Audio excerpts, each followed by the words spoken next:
Merci surtout à Pascal Boulogne, responsable des systèmes d'information chez Aluminium Dunkerque, qui se prête au jeu du témoignage puisqu'il vient de terminer un projet de conversion S4 avec Delaware en mode brownfield. Merci Pascal, je te laisse peut-être te présenter Aluminium Dunkerque. Donc, bonjour à toutes et à tous, donc Pascal Boulogne, je suis responsable des systèmes d'information à Aluminium Dunkerque, en poste depuis plus de 30 ans sur l'usine de Dunkerque, qui est donc l'usine qui est basée près de la centrale nucléaire de Gravelines, au nord de la France. Et donc j'exerce dans les systèmes d'information depuis 2012. J'ai une équipe de 15 personnes sur le site de Dunkerque. Je ne sais pas si tout le monde est familier avec l'aluminium, mais donc je vais essayer d'être assez pédagogue, j'espère. Donc basé au nord de la France, près de la centrale nucléaire de Gravelines, on a 720 employés sur le site de Dunkerque. 65 hectares, alors comme c'est la période de foot en ce moment avec l'Euro, j'ai fait une petite analogie avec les stades de foot, donc c'est 90 stades de football. 450 MW, donc la centrale nucléaire de Gravelines, c'est une des plus grosses centrales du nord de l'Europe. C'est 9 réacteurs de 600 MW. Donc aujourd'hui, on consomme quasiment un demi-réacteur, un peu plus d'un demi-réacteur sur la centrale de Gravelines. Donc on est une usine électro-intensive. Et on produit 300 000 tonnes d'aluminium par an, donc on est le premier producteur européen d'aluminium sur l'Europe. Pour vous expliquer le monde de l'aluminium, donc en fait il y a 4 gros secteurs dans l'aluminium. Le premier secteur, c'est le secteur carbone, donc, qui est la partie droite de l'écran. Donc en fait on va récupérer des matières premières par bateau, donc du coke et du brai. Donc on a un quai de déchargement qui est attenant au site de production. Le secteur carbone, donc, qui est le premier atelier, c'est l'atelier à pâte. On va fabriquer à partir donc, de coque et de brai des blocs de carbone. Donc un bloc de carbone, c'est à peu près 1 tonne pour vous représenter ce que ça peut faire. Ces anodes crues vont ensuite être cuites dans un four, puis scellées par bloc de 2 en fait, et scellées à une tige d'aluminium. On verra que ces tiges en fait, seront ensuite transportées en électrolyse. Donc le secteur électrolyse, c'est le deuxième secteur, c'est là où on fabrique l'aluminium. Donc une électrolyse, c'est 2 halls parallèles de 850 mètres de long, et chaque hall comporte 132 cuves qui sont câblées en série. Dans une cuve, en fait, on va trouver de l'alumine. Donc l'alumine, on ne l'extrait pas, nous, de la bauxite, c'est fait dans des mines spécialisées. Donc nous, on récupère de l'alumine par bateau. Cet alumine, en fait, doit être mis dans chaque cuve. Et donc sur la cuve, au fond de la cuve, on a un bloc de carbone qui va être la cathode. On va avoir de l'alumine au-dessus, du bain cryolithique et de l'énergie électrique qui va traverser l'ensemble de la structure de la cuve. Donc la sous-station qui est connectée au réseau RTE et plus particulièrement à la centrale nucléaire de Gravelines, c'est 400 000 ampères qui traversent en fait chaque cuve.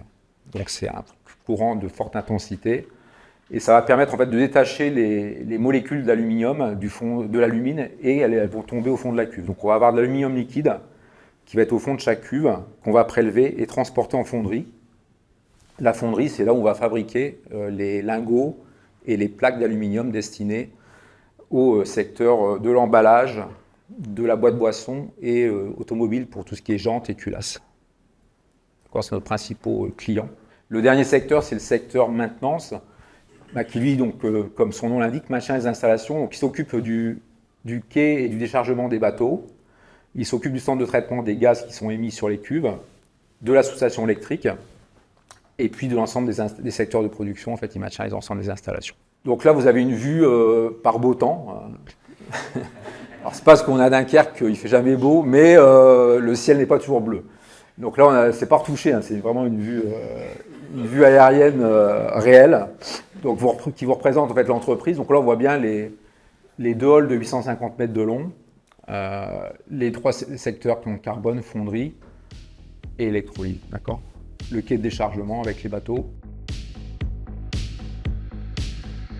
Alors, Aluminium Dunkerque, c'est une entreprise très engagée envers la décarbonation. Et donc, on a 3 trajectoires pour atteindre ces objectifs ambitieux. Le premier, donc, c'est 2025, c'est tout proche, c'est l'année prochaine. Donc, en fait, l'objectif, c'est de réduire de 5% nos émissions de CO2 par une amélioration de l'efficacité énergétique et de nos performances opérationnelles. Donc, c'est, on va dire, relativement interne au sein des organisations. La deuxième trajectoire, deuxième jalon, c'est 2030, où en fait on a ambition de réduire de 30% nos scopes. Donc on a une nouvelle technologie de capture carbone en fait, qui va être mise en place sur l'entreprise pour permettre d'atteindre 30% de réduction des émissions. Donc on va capter le carbone à sa sortie des cuves.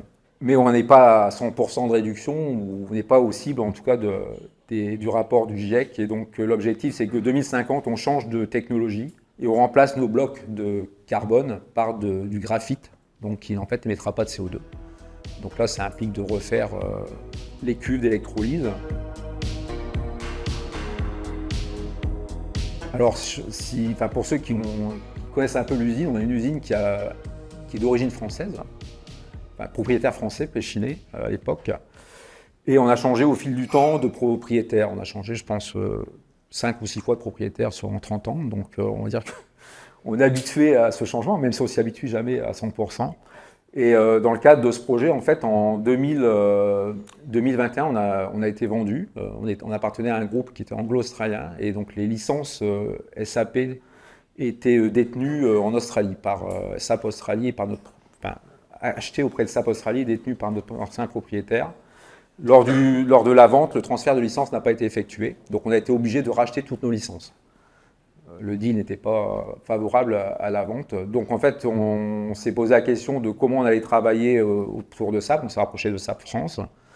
Et donc on a négocié un accord avec eux pour acheter nos licences qui étaient on-prem sur du SAP ECC, donc pendant 1 an, et de basculer au bout d'1 an sur SAP RISE. Donc c'était entre guillemets le deal qui avait été conclu avec eux.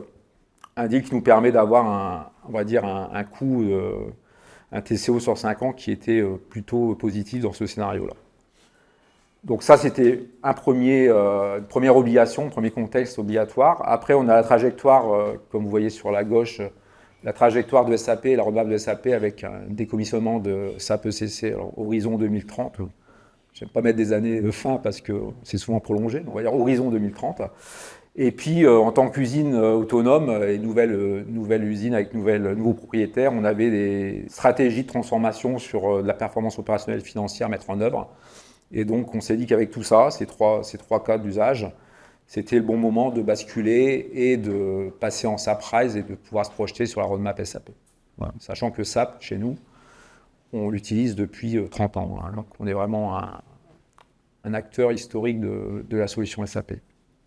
En termes d'enjeux, on a quelques systèmes tiers. Je ne sais pas si vous êtes dans le même cas que nous, mais on ne fait pas tout dans SAP. Donc on a des systèmes tiers qui sont interfacés avec SAP. On a des systèmes, par exemple, de dématérialisation de factures qui n'est pas fait dans SAP. Quand on a un site industriel, on a des logiciels de procédés, de gestion d'ateliers qui remontent leurs données de production dans SAP. Donc tout n'est pas fait dans SAP. Donc on se devait de pouvoir intégrer nos systèmes tiers à SAP, de les reconnecter sans perturbation pour la production. C'était vraiment une condition importante. On a 720 employés, à peu près 450 personnes utilisent SAP au quotidien. On ne voulait pas reformer les 450 personnes en 1 an de temps, migrer et former tout le monde, c'était compliqué. Donc on s'est limité en fait à former les secteurs qui étaient impactés par le changement SAP ADA, donc essentiellement le secteur métier, achat, finance et administration des ventes. Les autres sont nettement moins impactés. Et puis, on voulait profiter de la roadmap SAP également. Donc, ce qu'on a demandé à Delaware, c'est de nous accompagner dans les ateliers de Quick Win à déployer au cours du projet pour pouvoir bénéficier des évolutions autour de SAP comme Frédéric l'a présenté sur Fiori ou sur d'autres évolutions.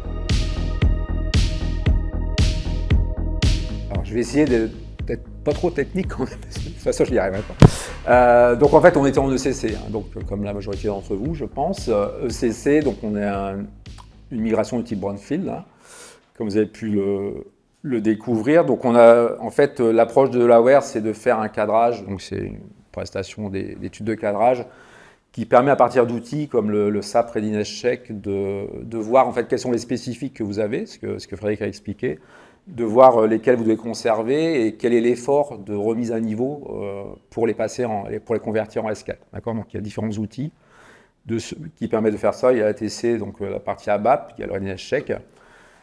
Et pour pouvoir avoir cette sandbox, en fait, on a créé un nouveau mandant de développement sur notre instance actuelle, enfin l'ancienne ECC. Donc on avait du coup 2 environnements de développement, celui de l'instance ECC et celui destiné à la conversion. Premier sandbox, premier run de conversion pour Delaware. Donc ça, c'est la partie qui s'est faite sur ECC. Après, donc c'est le processus qui a été décrit. Donc c'est-à-dire qu'on va convertir ce mandant de développement avec les outils SAP en S4 de développement. On va pouvoir faire les tests unitaires dessus. Après, on va convertir le moment de développement, le vrai moment de développement cette fois-ci, en conversion S4 pour faire les recettes. On n'a pas eu de système CAL mis à disposition pendant la durée du projet, donc on a fait tout sur la partie développement. Et à la fin de la développement, une fois que les recettes ont été prononcées et que c'était, on va dire, concluant, on a pu faire la migration au système prod. Donc système prod, Frédéric a parlé de 48 heures, à peu près, fenêtre d'horizon, donc c'est ce qui s'est passé pour Dunkerque. Hein. Ça a été un week-end complet en fait, pour faire la migration. Donc il y a eu trois phases de run, on va dire. Le premier sur la sandbox, le deuxième sur la dev et le troisième sur la prod, qui permet de rejouer en fait, tous les processus de conversion de Delaware et s'assurer qu'il n'en manque pas et qu'on est toujours au même résultat attendu. Donc là, bon, c'est la photo des modules qu'on utilise à Dunkerque. Hein, donc modestement, 6 modules. FICO, bien sûr. Je pense que tous ceux qui utilisent SAP utilisent le module finance de SAP. La partie gestion de projet qu'on utilise dans SAP. Donc nous, on a 3 sociétés qui sont déclarées dans SAP. Une pour les projets, une pour les CAPEX, une pour la partie commerciale et une pour la partie production, unité de production. Le Sales and Distribution, donc SD pour la partie administration des ventes. La gestion des achats et des stocks, donc les différents magasins et tout ce qui est purchasing. Et puis la maintenance, toute la gestion de maintenance des assets, donc CAPEX et gros entretien, gestion des structures techniques de maintenance et dans SAP chez nous. Nos solutions métiers, donc comme je disais tout à l'heure, donc c'est plutôt les solutions qui sont issues des ateliers de production qui remontent des données par interface dans SAP et donc on a dû s'assurer que toutes ces interfaces fonctionnaient toujours lors des tests de recettes. Alors d'où on vient, hein, donc c'était un de CC6 et en SQL, on n'est pas tous en ANA puisqu'on peut avoir du ANA avec ECC, mais nous on était en ECC SQL et donc on est passé, donc là aujourd'hui on est version 2022. Sur ANA. On a gardé le même hyperscaler, donc on était chez AWS en ECC, on est resté chez AWS pour faciliter le transfert et ainsi bénéficier aussi de quelques avantages sur l'hébergement. Donc ça c'est quelque chose qui est aussi important. On est en SAP RISE, édition privée. Alors pourquoi ce choix? Parce qu'en fait on a un site de production industrielle et qu'on veut maîtriser nos fenêtres d'arrêt et de maintenance, puisqu'en fait on a des interfaces qui remontent nos flux de production dans SAP et on ne veut pas que lors d'une expédition par train, SAP soit à l'arrêt par exemple. Donc c'est des choses toutes bêtes. Donc on veut pouvoir gérer nos fenêtres de maintenance et nos fenêtres d'arrêt de production. Les changements qui se sont accompagnés, comme ça a été très bien présenté, en fait on n'est pas obligé de basculer tout en Fiori, on peut faire par étapes, hein, on peut faire sa propre trajectoire. Donc le choix d'un Dunkerque, ça a été de garder le SAPGI parce qu'on l'aime bien finalement, SAPGI, même si c'est pas très joli, on s'y est habitué. Et en fait, on est passé en Fiori que pour ce qui était obligatoire, donc essentiellement pour la partie finance. D'accord. Les business partners, alors oui, il y a un transfert des données fournisseurs et clients, donc il faut juste s'assurer que les tranches de numéros ne soient pas les mêmes. Si c'est le cas, c'est très bien. Si par contre vous avez les mêmes numéros, il y aura un peu de travail, on va dire, mais chez nous, c'était bien fait, donc on a eu de la chance là-dessus. La CEDOCA, donc avec toutes les données en mémoire, toutes les données finances qui sont dans une seule table et qui permettent d'avoir du reporting beaucoup plus aisé sur la partie finance. Et donc la dernière étape, comme je l'ai expliqué, c'est tout ce qui est quick win. On voulait les faire pendant le projet, on ne les a pas fait parce qu'on n'a pas eu le temps. En fait, nous, le projet, il s'est fait en 6 mois. On a démarré en mai, on a fini le 20 novembre. On est passé en production le 20 novembre 2023, donc ça fait un peu plus de 6 mois. Et donc 6 mois de migration, c'est un bon challenge pour Delaware. Donc on avait prévu au départ de faire des quick wins durant toute la phase de migration et de pouvoir pousser quelques améliorations tout de suite après la production. Bon, on n'a pas pu le faire, donc les quick wins ont eu lieu début d'année 2024 et là on a un plan de déploiement de ces quick wins sur 2024 en fait. Donc on s'est vraiment limité. Peut-être un peu réducteur, mais on a vraiment focusé sur la conversion S4. C'est là où je parlais du planning en fait. J'ai un peu vendu la mèche. Donc on a un planning sous contrainte, donc oui, on devait impérativement, dans le cadre de notre contrat, basculer le 20 novembre 2023. On n'avait pas le choix. On a acheté nos licences en 2022, on avait 1 an pour passer sur RISE, donc c'était le 20 novembre 2023, on ne pouvait pas déroger à cette date, elle a été contractualisée. Donc on a travaillé avec Delaware pour faire le cadrage et puis on a démarré le projet en mai. Donc on avait une fenêtre de tir vraiment de 6 mois. Donc pendant ces 6 mois, 6 ou 7 mois, on avait un budget forcément à tenir, on ne voulait pas non plus le dépasser. Et puis on a dû faire donc le freeze de nos instances de ECC pour pouvoir permettre à Delaware de travailler sereinement sur les conversions sans devoir réappliquer des modifications de CC sur S4. Contrainte recette test, c'est pas un projet informatique. Enfin, ça doit être qu'une conversion technique, puisqu'on l'a appelé comme ça à Dunkerque. On n'a pas revu les processus métiers. Néanmoins, c'est pas que de la technique, c'est-à-dire que toutes les recettes, tous les jeux de test sont faits par le métier. C'est pas l'informatique qui fait ça. Donc il faut impliquer les métiers dès le départ. Et ils vont être, alors pendant toute la phase de développement de Delaware, ils ne sont pas sollicités, mais dès qu'on va entrer dans la phase de test sur la sandbox et de recettes sur l'instance de dev ou de qualité, le métier il a son rôle à jouer. Et puis pendant la phase de go live, le métier, pendant le week-end, il travaille sur la validation de l'instance de production pour que le lundi matin, ça soit ouvert à tous les salariés. Voilà, donc une présence du métier importante sur ce projet. Ce que j'ai mis en troisième, c'est important, si on l'avait un peu sous-estimé honnêtement, c'est les partenaires ECC. Parce qu'on se dit, on va migrer vers S4, donc on va se délaisser de nos partenaires ECC. Mais on a une sandbox à créer sur ECC, on a besoin de nos partenaires ECC. On a une conversion et une mise en production à faire, une reprise de nos données. On peut avoir besoin d'eux. Et puis nous, dans notre cas, on a des interfaces métiers qui communiquent entre nos institutions métiers, nos productions et S4. On a besoin également de nos partenaires ECC pour remonter ces données, pour s'assurer que tout fonctionne bien. Donc c'est important de garder les bons contacts avec eux. Ce n'est pas forcément eux qui vont maintenir la solution S4 après, mais il faut quand même les embarquer dans le projet pour qu'ils soient au rendez-vous lors des phases de recettes, de conversion et de mise en production. C'est très important. En termes de méthode et projet, Delaware, en fait, ce qu'ils nous ont proposé comme approche, c'est pour chaque module, processus de SAP, donc on a dit on avait 6 modules, c'est d'avoir un binôme, donc un consultant senior, un consultant junior, en fait, en backup. Et donc c'est ces personnes qui ont fait les ateliers, qui ont découvert notre solution, comment on travaillait à Dunkerque, et qui ont fait les conversions et qui étaient nos interlocuteurs par métier. Alors, je pense que c'est une approche qui est assez pertinente d'avoir à chaque fois 2 personnes par processus pour pouvoir justement avoir ces notions de backup, parce que 6 mois, il y a les phases d'été dedans, et on ne s'est pas arrêté pendant les phases de juillet et d'août. Donc il faut avoir des backups. J'ai rajouté SAP. On est suivi par SAP pendant toute la phase de conversion, donc ça c'est très important, c'est-à-dire que SAP est présent le jour du week-end de conversion, de Go Live. Et puis, SAP fait des points réguliers avec les équipes de Delaware et les équipes d'Aluminium Dunkerque pour s'assurer que le projet est bien sur la bonne trajectoire et qu'il n'y a pas de points bloquants. Donc, ils apportent leur aide sur ce projet-là.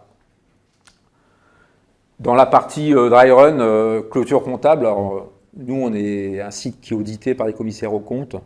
Donc, on se doit d'avoir des processus comptables qui sont irréprochables. Et donc, on a fait une clôture comptable à blanc avant de la faire en production pour s'assurer qu'il ne manquait rien et que toutes les autorisations étaient cohérentes et que la comptabilité était à l'aise pour faire cette clôture, sachant que la clôture s'est faite avec les équipes de Delaware et les équipes d'Aluminium Dunkerque. D'accord. Le cut-over, donc on l'a fait pendant un week-end. Bon, ça peut arriver qu'on travaille le week-end. Donc ça s'est relativement bien passé. On a eu quelques difficultés sur les interfaces. En fait, il y a des petites différences qu'on n'avait pas appréhendées. Typiquement, S4 travaille en interface en flux HTTPS et puis en HTTP par rapport à ECC. Donc, c'est-à-dire qu'il y a des gestions de certificats à prendre en compte qu'on n'avait pas pris en compte. Donc, on a dû retravailler nos interfaces pour pousser de la sécurité sur les flux d'information. Petit détail, mais il ne faut pas s'en apercevoir trop tard. Ce que j'ai déjà expliqué, donc c'est pas un projet SI, c'est vraiment un projet métier. Et ce que Delaware a fait à l'issue de la migration, c'est de venir présenter la roadmap SAP concrète 2024-2025, comment on pouvait poursuivre cette transformation et quels étaient les quick wins qu'on pouvait déclencher et quelle était la trajectoire que SAP pouvait pousser et auquel on pouvait adhérer, notamment sur tout ce qui est plateforme mobile, tout ce qui est Fiori pour la gestion des tuiles Fiori et avoir quelque chose de plus, on va dire, avec un look and feel plus sympathique. Frédéric en a parlé, gestion des autorisations. Alors, moi, je rajouterais que c'est un peu plus complexe que ça. C'est un gros chantier. Il ne faut vraiment pas minimiser les autorisations. Je ne parle pas de celle de Fiori, qu'on n'a pas déployée, puisqu'en Fiori, on l'utilise que pour quelques secteurs bien ciblés au niveau de la comptabilité et des ventes. Par contre, les autorisations S4 ne sont pas les mêmes que celles de CC. Donc, pendant la phase de développement, on met tout en SAPOL, ça marche bien. ça pose pas de problème, et puis tout le monde est content. Mais après vient la phase de production, et là il y a les audits, et là il faut se dire, maintenant c'est plus SAPOL. Et donc il faut, objet par objet, s'assurer que tout est bien cohérent, revoir ses matrices d'autorisation, revoir ses matrices de segmentation des rôles. Enfin, il y a quand même un travail qui n'est pas négligeable sur tout ce qui est autorisation. Puis viendront les autorisations Fiori, qui est un deuxième travail, un deuxième chantier. Mais voilà, ça, c'est un premier chantier quand même. On a identifié d'autres points de vigilance que tu souhaitais partager également. Oui, donc bon, la double maintenance, on en a parlé. Hein, donc effectivement, quand l'instance de développement est convertie en S4, ben, se déclenche la maintenance S4. Parce qu'en fait, SAP, on a beau être en projet de conversion, on paye la maintenance l'année de la conversion, et après on paye l'instance de production. Donc en fait, par rapport à ECC, les licences, on était en licence par métier. Là, on est en FUE, donc en usage. Et puis un système de calcul savant qui dit, en fonction de ces transactions qu'on utilise, combien de FUE on consomme. Donc on commence à consommer des FUE pendant la phase de développement pour pouvoir avoir ces instances de générer, pour pouvoir avoir ces instances de mise à disposition par SAP. Et puis après vient la phase de production où le nombre de FUE augmente, mais du coup on a bien une double maintenance pendant la durée du projet. D'accord. Le freeze, effectivement, donc on s'est entendu avec le métier pour geler notre SAP ECC, sauf incident majeur qui aurait nécessité une double correctif, mais on a joué le jeu pendant 6 mois, pas de modification sur SAP ECC. Alors, cartographie, documentation du SI à jour, je l'ai mis, mais bon, c'est une évidence. Enfin, tout le monde a sa cartographie à jour. Tout le monde sait comment ces flux transitent entre les systèmes qui ne sont pas SAP et SAP. Et donc, vous n'oubliez pas la sécurité des flux qui doit être dans cette cartographie. Le change, donc brownfield. Alors oui, j'ai rajouté les preuves pour l'audit parce que ce qui nous est demandé, c'est qu'on ait des preuves comptables. Donc, il faut faire une clôture comptable avant, une clôture comptable après, et s'assurer qu'on n'a pas perdu de données pendant la conversion. Ça, c'est demandé par les commissaires aux comptes, par ceux qui nous auditent.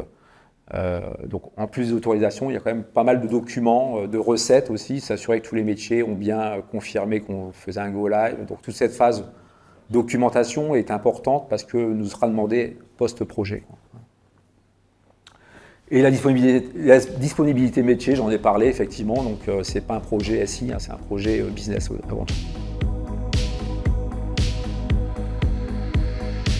Alors 6 mois plus tard, S4 fonctionne toujours, on n'est pas revenu en arrière, donc c'est une réussite. Non, plus sérieusement, voilà, je remercie Delaware pour l'atteinte du résultat et l'atteinte des objectifs. C'était 6 mois et pas plus. Ils l'ont fait en 6 mois et pas plus. On a respecté le planning, on a respecté le budget, ils n'ont pas eu d'argent en plus. Donc voilà, c'était très bien. Tout le monde est content, enfin nous on est contents. L'adoption en cours des métiers, donc effectivement, on a fait des ateliers avec les métiers pour chaque processus, pour leur montrer les nouveautés. Et puis pour leur donner aussi de la projection sur le futur. Parce qu'en fait, on ne voulait pas qu'à la suite de la migration, ils se rendent compte qu'ils n'avaient rien de plus qu'avant.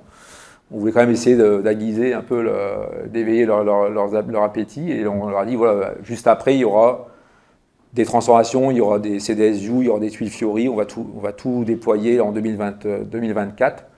Et donc aujourd'hui, les métiers sont en cours d'adoption de cette solution et sont demandeurs de reporting et de nouvelles façons de travailler sur SAP, quoi. Les quick wins vont faciliter ce déploiement de nouvelles façons de travailler. La modernisation du paysage SI, donc là, effectivement, on est sur RISE.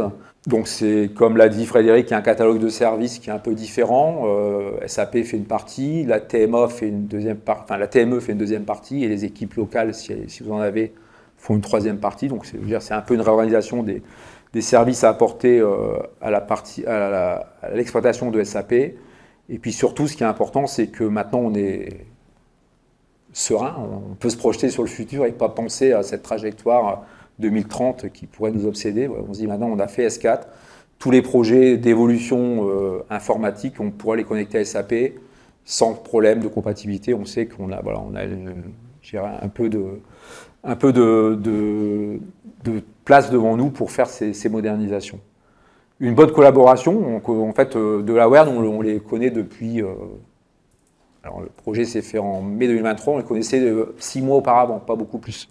Donc pour nous, c'est une entreprise qu'on ne connaissait pas avant cette conversion. Ils ont travaillé pour nous sur l'intégration de notre outil de dématérialisation de factures en AMOA uniquement. Et puis après, ils sont venus présenter leur approche de conversion, leur expérience sur les projets de conversion. Et puis voilà, on a dit, allez, on va travailler ensemble sur ce projet. Et aujourd'hui, on continue à travailler ensemble sur les quick wins et sur l'implémentation des nouvelles fonctionnalités autour de SAP. Et puis, oui, en relation avec SAP, nous, on est un jeune client de SAP France, puisqu'on a été SAP Australie, on a un peu voyagé dans le monde de SAP. Donc aujourd'hui, voilà, on a bien un responsable de compte SAP qui nous suit, qui nous a suivi pendant toute la conversion et qui suit aujourd'hui les évolutions autour de SAP, savoir comment on évolue à Dunkerque, et puis qui nous présente aussi les nouveaux modules. On est en train de regarder, par exemple, tout ce qui est transport management, tout ce qui est gestion des emplacements avec IWM. Et donc, on travaille avec SAP et Delaware sur ces évolutions. Alors, la suite court terme, c'est 2024, c'est les quick wins. Donc, en fait, dans les quick wins, ce qu'on a identifié, c'est les tuiles Fiori, c'est développer des CDS-View pour pouvoir exposer nos données vers des plateformes externes. En fait, on veut aussi, dans le cas de notre paysage ici, pouvoir rajouter un outil de BI qu'on n'a pas sur le site actuellement. Donc en fait, on a des possibilités côté SAP, mais il y a des outils tierces. Donc ce qu'on veut, c'est pouvoir exposer nos données vers un data warehouse externe et pouvoir avoir un outil BI qui viendrait se plugger dessus. Ça sera une solution qu'on viendra challenger avec celle de SAC, par exemple, comme outil de BI et finance. Donc quick win important. On va pousser également de la mobilité. Aujourd'hui, typiquement, on n'a pas de notification sur téléphone pour tout ce qui est avis de maintenance et tout ce qui est workflow signature. Donc, c'est des choses qu'on peut faire avec S4. Donc, on va lancer ça cette année également. Et puis après, je dirais IWM, la gestion des emplacements. On n'a pas de gestion de stock centralisée à Dunkerque. Chaque secteur a sa propre gestion de stock avec ses propres outils. Et ce qu'on veut, c'est avoir une gestion d'emplacement unifiée pour toute l'usine. Donc, voilà, l'idée, c'est d'aller voir côté IWM. Et pour le transport, j'en avais parlé, l'outil TMS, donc on est en cours avec SAP de regarder ce qui se fait côté outil de transport sur SAP. Voilà.